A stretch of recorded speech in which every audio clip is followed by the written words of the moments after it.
Right now, February 2026, Stellantis dealerships across America are drowning. 84,000 unsold vehicles are sitting on their lots. Jeeps, Rams, Dodges, Chryslers, gathering dust. Costing dealers over $1,000 per month per vehicle in interest payments. That's $84 million in monthly losses. And dealers aren't just complaining anymore. They're sending cease-and-desist letters to corporate. They're filing lawsuits. They're begging Stellantis to stop shipping cars they can't sell. This is the spectacular collapse of American muscle, and it started with pure greed. Let's go back to 2021. The pandemic created car shortages. Dealerships discovered they could charge whatever they wanted. A Jeep Wrangler with a $48,000 MSRP, dealers wanted $70,000. A Dodge Charger? Add $25,000 in market adjustments. A Ram TRX? Good luck finding one under $120,000 when it was supposed to cost $85,000. Stellantis dealers got drunk on markups. They laughed at customers who balked. They told people if you don't want to pay, someone else will. And for 2 years, someone always did. But Stellantis corporate saw those profits and wanted more, so they ramped up production. In 2022 and 2023, they flooded factories, built more Wranglers, more Gladiators, more Durangos, more Rams. Dealers kept ordering because cars were selling at insane markups. The party seemed endless, except it wasn't. By late 2023, the shortage ended. Suddenly there were cars available everywhere, and customers who had been burned by markups remembered. They walked away. Now, dealers were stuck. They had lots full of vehicles they'd ordered expecting $50,000 markups. But the market had collapsed. A Wrangler they paid $60,000 for, now worth $52,000. A Charger they bought at dealer auction hoping to flip, sitting for 6 months with no offers. And worse, Stellantis kept shipping more. Dealers would call corporate and beg, "Stop sending us cars. We can't sell what we have." And Stellantis would say, "Tough. You ordered them. You're taking delivery. Pay us." Here's where it gets truly insane. Dealers pay for inventory through something called floor plan financing, basically a loan from a bank to stock vehicles. The interest rate? 6 to 8%. So a $60,000 Jeep costs a dealer about $400 to $500 per month just sitting on the lot. Multiply that by 84,000 vehicles.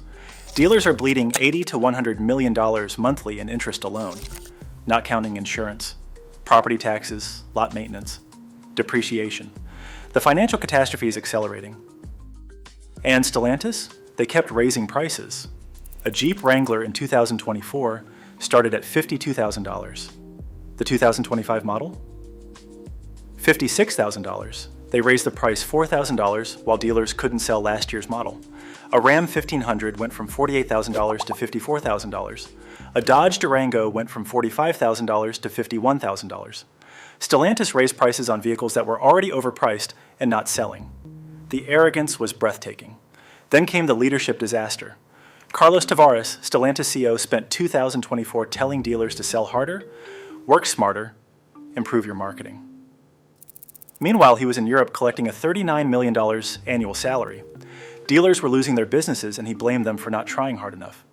By December 2024, the Stellantis board had enough. They forced Tavares to resign, but the damage was done. 84,000 unsold vehicles. Dealers on the brink of bankruptcy. Customer trust destroyed. Let me give you specific examples.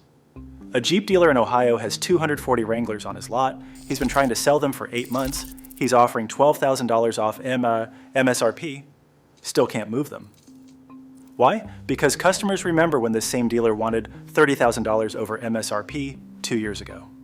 They're not just avoiding the cars, they're avoiding the dealer out of spite. And he's paying $50,000 per month in floor plan interest for vehicles losing value daily. A Dodge dealer in Texas has 70 Chargers and Challengers. These are the last of the V8 muscle cars. Collector items. Future classics. He can't give them away. He's advertising 0% financing. $5,000 cash back. Free accessories. Nothing works. Customers looked at the $55,000 price tag and laughed. You can buy a used Corvette for that, a Mustang Dark Horse, A Camaro SS. Why would anyone pay Dodge prices when the brand destroyed its own credibility with greed? Ram dealers are in even worse shape. The Ram 1500 redesign for 2025 was supposed to save them. It made things worse. Stellantis added a new twin-turbo inline-six engine, removed the beloved Hemi V8, and raised the price to $68,000 for a well-equipped truck. Customers revolted. They want the Hemi. They don't want a $68,000 Ram with a Turbo 6.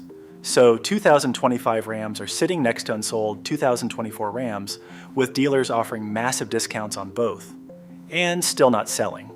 Here's what makes this even more painful for dealers. Stellantis implemented something called a turn and earn program. Dealers who sell their inventory fast get better allocations and bonuses. Dealers who can't sell get penalized with fewer desirable models and lower margins. So dealers with 84,000 unsold vehicles are being punished for a problem Stellantis created. It's corporate policy designed to blame dealers for Stellantis' failure. And now the lawsuits have started. The National Automobile Dealers Association filed complaints. Individual dealer groups are suing. The allegations? Stellantis forced dealers to take inventory they didn't want, raised prices during a sales collapse, refused to offer incentives, and blamed dealers for corporate incompetence. And the legal discovery is going to be ugly. Internal emails, sales projections, executive communications, all of it showing Stellantis knew they were destroying dealer networks and did it anyway. But here's the part that really shows the depth of this disaster. Stellantis announced in January 2026 that they're cutting production by 30%, closing factories, and laying off workers because they finally admitted they built too many cars nobody wants. Yet dealers are still stuck with 84,000 unsold units from the overproduction. Stellantis isn't buying them back, isn't offering incentives, just telling dealers good luck selling last year's overpriced inventory while we fix our mistake. The resale market has collapsed too. A 2023 Wrangler that sold for $65,000 new, worth $42,000 today. 35% depreciation in 2 years. A 2022 Ram TRX that sold for $110,000, worth $70,000 now.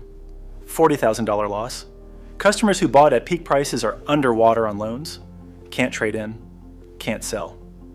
Stuck with vehicles worth less than they owe. And they blame Stellantis and dealers equally. So what killed Stellantis dealers? Greed. Simple as that. They got addicted to markups. Stellantis got addicted to volume. They both assumed customers would tolerate anything. They were wrong. And now we're watching the implosion in real time. 84,000 unsold vehicles, dealers filing bankruptcy, class action lawsuits, production cuts, factory closures, executive resignations. This is what happens when you treat customers like ATMs instead of human beings. Stellantis dealers are getting exactly what they deserved. They chose $30,000 markups over customer relationships. They chose short-term greed over long-term sustainability. They thought the party would last forever. And now they're drowning in inventory they can't sell at any price. The cease-and-desist letters, the lawsuits, the begging corporate to stop shipping cars. It's all too late. The trust is gone. The customers are gone, and 84,000 vehicles are sitting in lots across America as monuments to corporate arrogance and dealer greed. They earned every bit of this disaster.